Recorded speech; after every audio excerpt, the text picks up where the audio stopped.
The bold and the beautiful spoilers reveal that a storm of drama is about to blow away the foundations of Forrester Creations, and this time, it starts on the runway that is being touted as the Golden Night of Los Angeles's most powerful fashion house.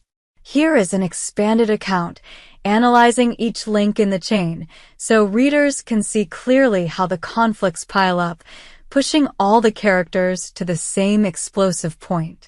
Eric and the dream of a timeless catwalk. Eric, proud and majestic like a living statue of haute couture, once again throws himself into the show preparation sprint. In the studio, he puts his hand on a glittering sequin sketch, depicting a backdrop that leads the audience through a garden of light with hundreds of crystal balls reflecting lasers in different colors.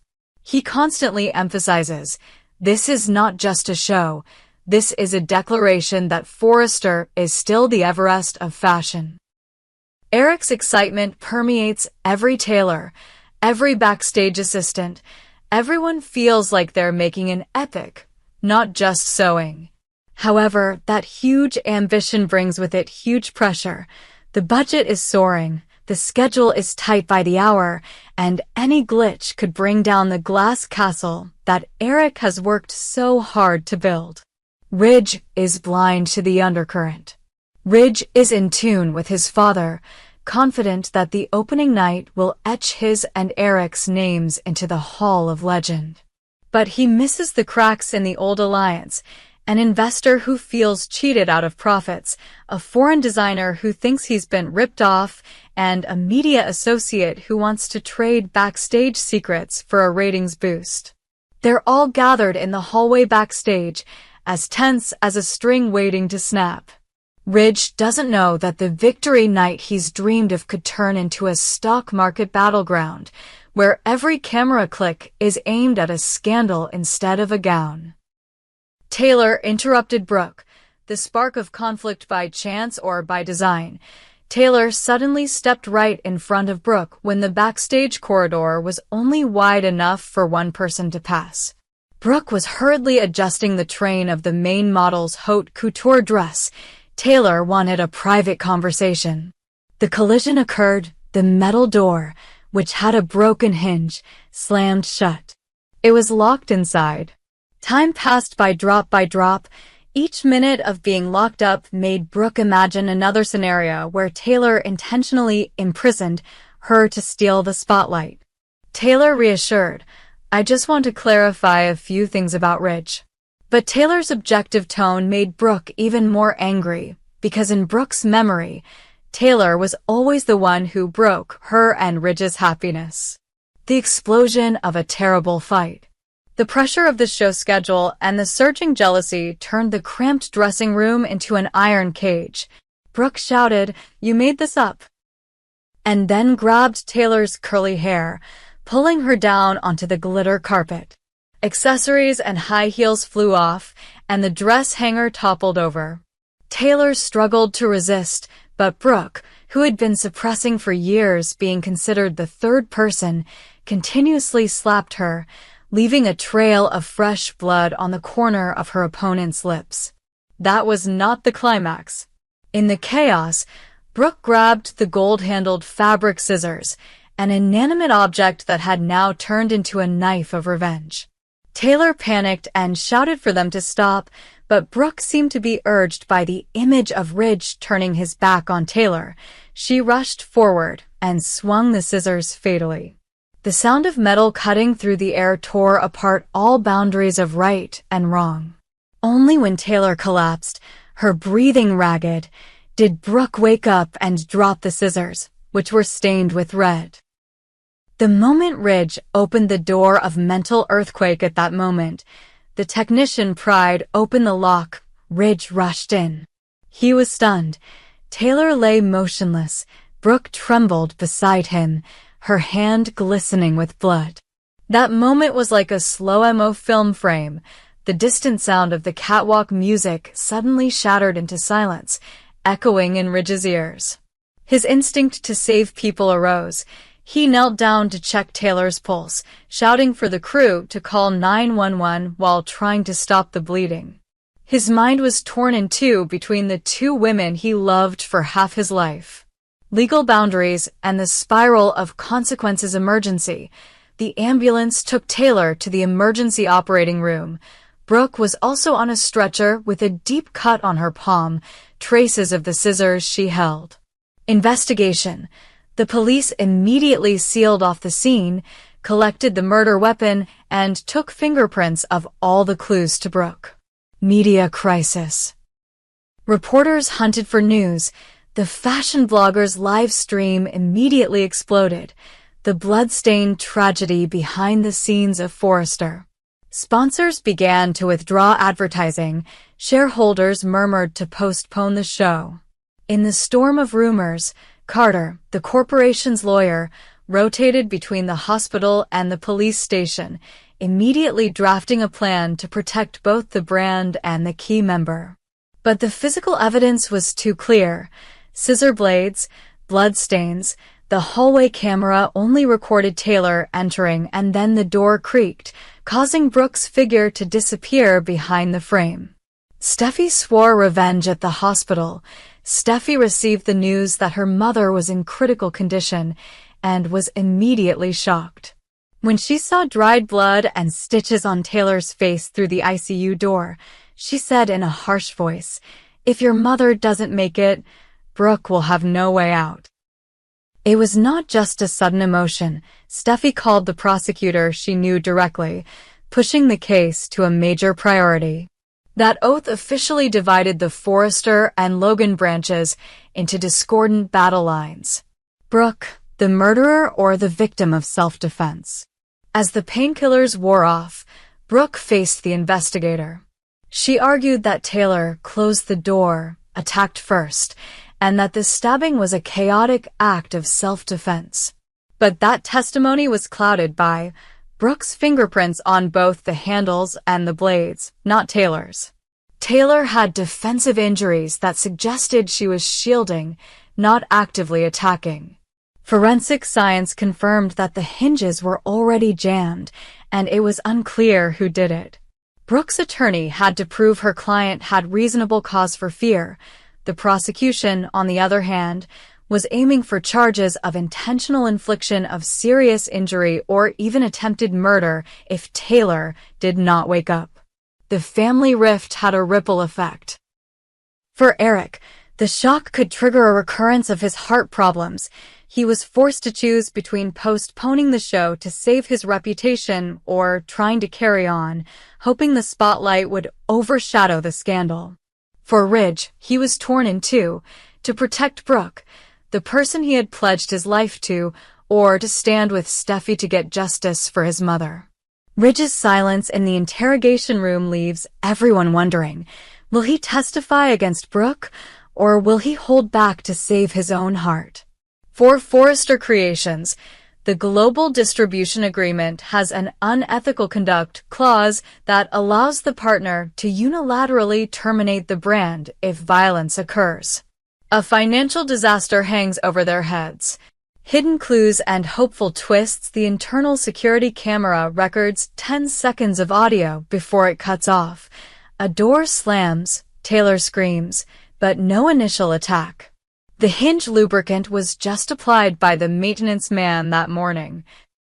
It's possible a third person intentionally jammed the lock after Brooke and Taylor entered. An anonymous email to Stephy, suggesting check the spare parts basket in the testing room for the real evidence. What's hidden inside? A pair of gloves that obscure fingerprints, or the remote that caused the door to jam? The strange piece opens up the hypothesis that there is still a mastermind behind the scenes, taking advantage of the Brooke-Taylor feud to sabotage the show and manipulate Forrester's stock. Will Taylor survive the emergency surgery? Is her life on the line between being charged with assault and murder? Will Stephy escalate the case to murder, or relent when her mother wakes up and offers forgiveness? Will Rich choose sides, or throw himself out of the loop and hand over temporary control to Thomas? Who is the hidden person exploiting personal grudges to bring down the show, profiting from the financial chaos? Will Brooke find an alibi, or at least details that will give the jury reasonable doubt. From an accidental jammed door, a domino chain of hatred has pushed two powerful women into a life and death struggle, cutting the line between jealousy and crime at knife point. Eric's dream show is turning into the Los Angeles trial of the century. Forrester's reputation hangs like a silk ribbon on the catwalk, waiting for a gust of wind to blow it away. Fans, hold on to your seats, because the next episodes will gradually untangle the knots to reveal the true face of the culprit, punish the wrongdoer, and perhaps rewrite the history of the Ridgebrook Taylor love story once again. Just as she was busy coordinating models before the G hour, Stephy received a call from Ridge. A single mom. Taylor didn't make it, made her dizzy, her whole body paralyzed in the midst of the runway lights. The image of Taylor smiling, full of vitality in a white blouse, suddenly faded away, giving way to the memory of her mother's eyes half closed on the stretcher. For a moment, Stephy felt the whole sparkling fashion world become meaningless. All the background music seemed to slow down, leaving only the sound of her pounding heart and the question, why Brooke? Murder weapon and undeniable evidence. The police confiscated the gold-handled fabric scissors, once a symbol of the tailoring profession, now covered in dried blood. Initial fingerprint analysis confirmed Brooke Logan's fingerprints were present on both the handle and the blade. There was no DNA belonging to Taylor other than the victim's blood. This immediately put Brooke in the position of prime suspect, even though she herself was in the hospital with a deep cut on her palm. Stephy's vow Brooke will be behind bars. From the ICU hallway, Stephy sobbed and called Carter Walton to ask that all charges be filed. At the same time, she contacted a federal prosecutor to ensure that the case would go straight to the California Supreme Court if there was any sign of delay. For Stephy, justice meant paying the price, not just with an apology, but with a criminal sentence severe enough that Brooke would never have a chance to get into the Forrester family's life again. Brooke dying amid suspicion. Brooke woke up in a hospital bed, her wrist in a splint, serum dripping. She knew Taylor was dead, but did not know that the cameras, fingerprints, and witness statements had put her in a dead end. As soon as the morphine wore off, Inspector Sanchez appeared, reading her Miranda rights aloud. Brooke avoided his gaze, but her hand hidden under the blanket trembled slightly. She was faced with a life-or-death choice. Confessing to the scissors on impulse meant facing a second-degree murder charge. Claiming self-defense, accusing Taylor of being the first attacker, and the cut on his hand from trying to block the blow. Both paths are thorny. The forensic doctor found the cut on Brooke's palm cut downward, similar to the slip of the scissor's own blade. If she accuses self-defense, she must provide evidence that Taylor once squeezed Brooke's hand on the blade, but Brooke was the one who held the weapon last. Ridge is standing between the line of his ex-wife and daughter, falling into a vortex of torment. On one side are decades of passionate memories with Brooke. On the other side are his blood-related Stephy and his ex-wife who said goodbye forever. If Ridge testifies to Brooke about her impulsive but gentle temperament, he will turn himself into a thorn in his daughter's side. On the contrary, if he turns his back, he indirectly pushes Brooke into prison, forever ending the Ridge and Brooke series that was once a symbol in the eyes of fans. Ridge's silence becomes the biggest question mark in showbiz. Will he speak up for the truth or for his family? Counter-investigation. Is there a mastermind behind the scenes?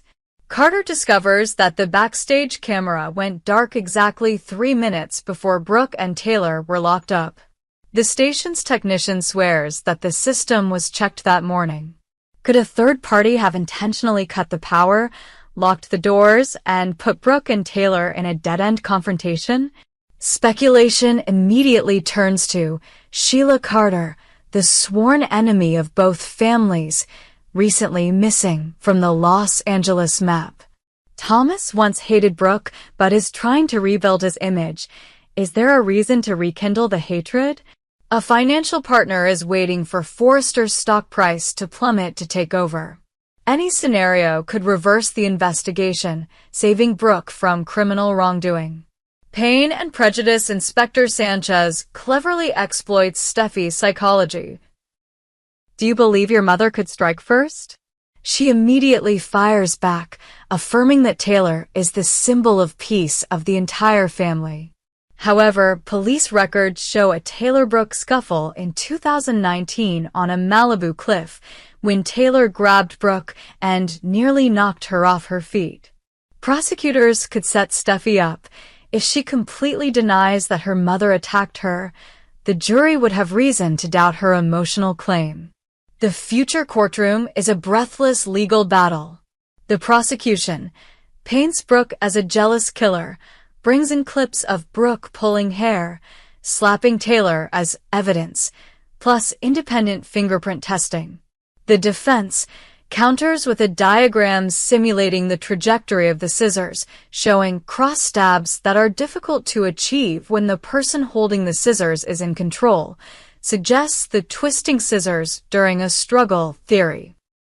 The attorneys also aim for acute stress disorder that caused Brooke to lose control of her actions, reducing the charge to negligent manslaughter. If just one juror has reasonable doubt, Brooke could escape the most serious sentence, but lose her reputation, career, and perhaps Ridge. Who leads Forrester Creations? If Brooke is detained pending trial, the position of creative director will be vacant. Eric is weakened. Ridge is distracted. Stephy, who is currently the CEO of the international division, could take over, pushing Brooke's Logan designs out of the supply chain. However, such a move is likely to be seen by shareholders as a conflict of interest. When the party involved is Stephy, the civil plaintiff, the risk of countersuing for internal purge is even higher. 3 potential ending scenarios. Brooke is acquitted thanks to evidence that the hacker cut the camera. Brooke's fingerprints were on because she blocked the attack. The mastermind is revealed, opening a new revenge arc. Brooke pleads guilty to manslaughter, suspended sentence of community service. Stephy still feels that justice is not complete, continuing the Cold War between Logan and Forrester. The jury is divided. The suspended sentence is prolonged. Forrester Creations is stuck, and Ridge must take the lead in mending the two factions, a task that is almost impossible. The unanswered question that shakes the fandom: where did the cut on Brooke's palm actually come from? Was the camera accidentally disabled, or was it manipulated? Is Eric strong enough to steer the corporation through the scandal of his old age? Will Taylor's last memories turn the case around? Will Stephy, after the pain, continue her journey of demanding justice at all costs, or will she collapse under the weight of family responsibility? A phone call, a pair of bloody scissors, an oath filled with hatred, the bold and the beautiful once again pushes the audience to the peak of emotions. Behind the catwalk's halo are tragic love affairs, old pride that has never truly rested. Brooke could be a murderer, a victim, or an unwitting pawn of another force. Stephy could become a female warrior for justice or a political power player, and Ridge is forced to choose between heart and blood. Fasten your seatbelts, because the upcoming episodes promise to overturn every hypothesis, pulling the audience into the hottest TV trial of the decade, where every witness, every tear can decide the future of both the Logan and Forrester families.